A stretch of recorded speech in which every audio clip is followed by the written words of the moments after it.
మేనిఫెస్టోలో ముఖ్యంగా పెట్టుకున్నాం సార్. ఆర్యవైశ్యులు గౌరవం కోరుకుంటారు, ఆర్యవైశ్యులు మర్యాద కోరుకుంటారు, ఆర్యవైశ్యుల కుల దేవత ఇలవేల్పు శ్రీవాసవి కన్యకా పరమేశ్వరి అమ్మవారి చరిత్ర కలిగిన అమ్మవారు.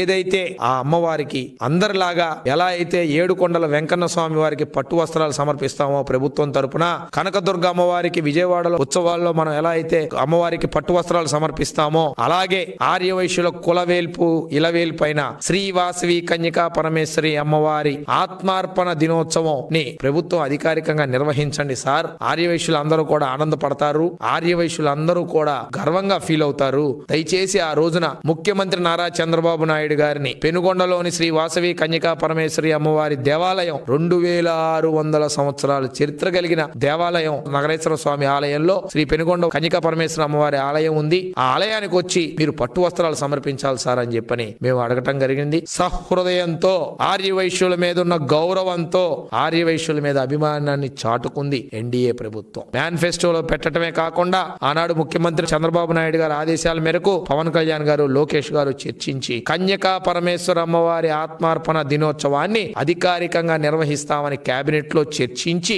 అసెంబ్లీలో చర్చించి అధికారికంగా నిర్వహిస్తామని ప్రభుత్వం 189 జీవో కూడా రిలీజ్ చేయటం జరిగింది. దీనికి గాను ఆర్యవైశ్య సంఘాలు, ఆర్యవైశ్య సత్రాలు, ఆర్యవైశ్య టెంపుల్ సములు ఏదైతే రాష్ట్రాల్లో 300 పైచిలుకున్న ఆర్యవైశ్య కన్యకా పరమేశ్వర అమ్మవారి దేవాలయాలందరూ కూడా హర్షం వ్యక్తం చేశారు. ఏదైతే ఆర్యవైశ్యుల కోరిక మేరకు మాఘ శుద్ధ విధియ ఈ నెల 31వ తారీఖున రావటం జరిగింది. ఈ మాఘ శుద్ధ విధియ రోజున అమ్మవారు ఆవిర్భవించడం జరిగింది. ఆత్మార్పణం చేసుకుంటూ విశ్వరూపిణి మాతగా తన నిజ స్వరూపాన్ని అమ్మవారు విశ్వరూపాన్ని చూపించి అమ్మవారుగా ఆ రోజు కనబడటం జరిగింది. ఆ అమ్మవారి దినోత్సవం ఏదైతే ఉందో రాష్ట్ర పండగగా నిర్వహిస్తూ ప్రభుత్వం జీవో ఇవ్వటాన్ని మేమందరం కూడా స్వాగతిస్తూ ముఖ్యమంత్రి చంద్రబాబు నాయుడు గారికి, పవన్ కళ్యాణ్ గారికి, యువనేత నారా లోకేష్ గారికి ప్రత్యేకంగా ధన్యవాదాలు తెలియజేసుకుంటా ఉన్నాం.